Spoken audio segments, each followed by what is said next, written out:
GHMC వాళ్ళ దగ్గరనేమో సిబ్బంది ఉండదు, సిబ్బంది లేక ప్రైవేట్ కాంట్రాక్టర్లకు ఇస్తారు. ఈ మోరి మట్టి అంతా తీసుకపోయి మున్సిపల్ ఆఫీస్ లో పడేస్తే ఈ కంపు ఏంది, ఈ బాధ ఏంది అన్నది వాళ్ళకి అర్థమవుతుంది. అందులోకి ఇది 10-15 రోజుల నుంచి ఎత్తకుండా, అంటే చూడి చక్కదనం ఏముందో, అంటే మనము గుడికి పోయినా బడికి పోయినా దావత్లకు పోయినా వీటిని తొక్కుకుంటూ అయితే పోవాలి. వాళ్ళు మాత్రం పనులు చేయరు. ట్యాక్సులు మాత్రం టైంకి తీసుకుంటారు. ఎన్ని రోజులైందన్న ఇది తీసి? 15 రోజుల నుంచి. చలో చలో నడవండి, ఇక బండ్లు తీయండి. చలో ఈసారి ఇది వేస్తే అర్థమవుతుంది. ఇది ఫస్ట్ టైం ఏం కాదు, గతంలో కూడా వేసినాం, అప్పుడు కూడా పని సరిగ్గా చేయలే. ఎంత చింత లేకుండా అయిపోయింది వాళ్ళకి. ఇప్పుడు తెలుస్తుంది వాళ్ళకి. తీసుకుపోయి అనలేద్దాం పదండి. జిహెచ్ఎంసీ వాళ్ళ దగ్గరనేమో సిబ్బంది ఉండదు, సిబ్బంది లేక ప్రైవేట్ కాంట్రాక్టర్లకు ఇస్తారు.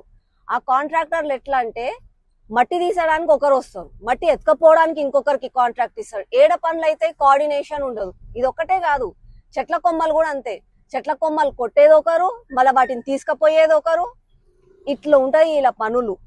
కనీసం ఒక లాడర్ లేదు వీళ్ళ దగ్గర. ఇంత ఘోరంగా నడుస్తుంది. 150 డివిజన్లకే చేతగాలే వీళ్ళకి చేయడానికి పని. ఇప్పుడు 300 డివిజన్లు అంట, 2000 స్క్వేర్ కిలోమీటర్స్. ఎట్లయితే పాసిబుల్?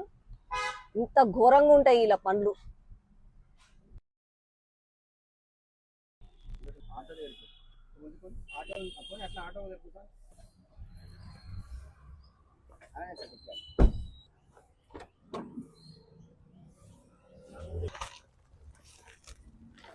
చెత్త తీసుకొచ్చి వీళ్ళకి వేస్తే వీళ్ళకి బాధ తెలుస్తుంది.